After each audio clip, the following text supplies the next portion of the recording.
তেল মালিশ করব। আল্লাহর নবী বলছেন, ঠিক আছে, তোমার যখন মনের ইচ্ছা তো তেল মালিশ করতে পারো, কোনো সমস্যা নাই। মা আয়েশা যখন তেল মালিশ করার জন্য তেল নিয়ে নবীর সামনে চলে গেল, নবীর গোটা বডির মধ্যে লক্ষ্য করে দেখে মা আয়েশা সিদ্দিকা রাদিয়াল্লাহু তাআলা আনহার চোখ দিয়ে পানি গড়িয়ে যাচ্ছে। নবী জিজ্ঞাসা করেন, বিবি রে, কি জন্য তুমি কাঁদো?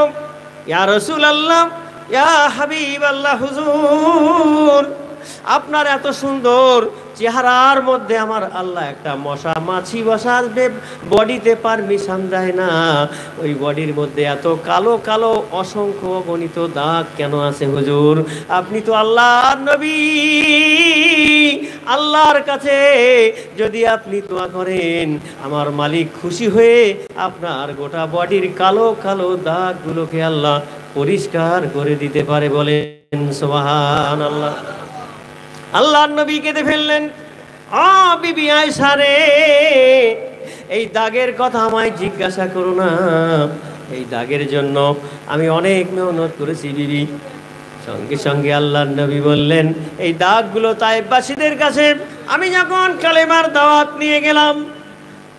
এই পাখাটা একটু দিকে ঘোরাও তো, রাতে একটা বাজে পাখা নিয়ে সেখানে রেখে দিয়েছে। দরুদ শরীফ পড়েন, আল্লাহুম্মা সাল্লি আলা সাইয়্যিদিনা মাওলানা মুহাম্মদ ওয়া আলা আলি সাইয়্যিদিনা। প্রেমে আগুনে জ্বলে মরি, ওহে রব্বানা, আমি যাহার প্রেমের পাগল, সে তো মদিনায়। জোরে বলুন,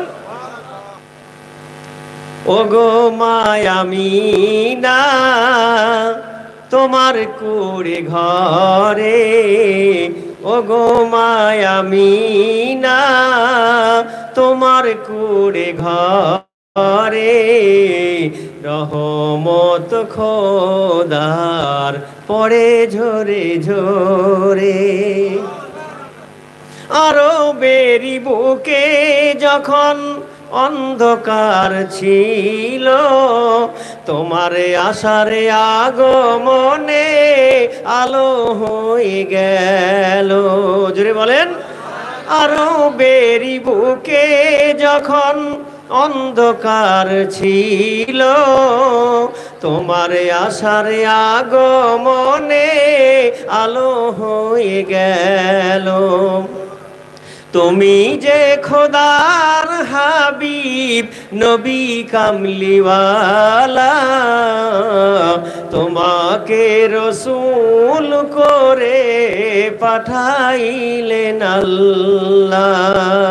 ওগো মায়ামিনা, তোমার কুড়ে ঘরে, রহমত খোদার পড়ে ঝরে ঝরে। দাই হালিমার ঘরে নবী প্রতিপালিত হইল, সিনা চাক করে খোদা কোরআন ভরে দিল।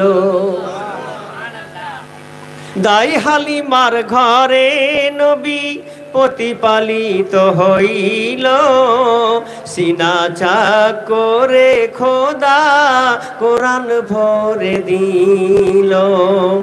সেই কোরআনের রোশনীতে, সেই কোরআনের রোশনীতে দুনিয়া মাতুয়ালা, তোমাকে রসূল করে পাঠাইলেন আল্লাহ।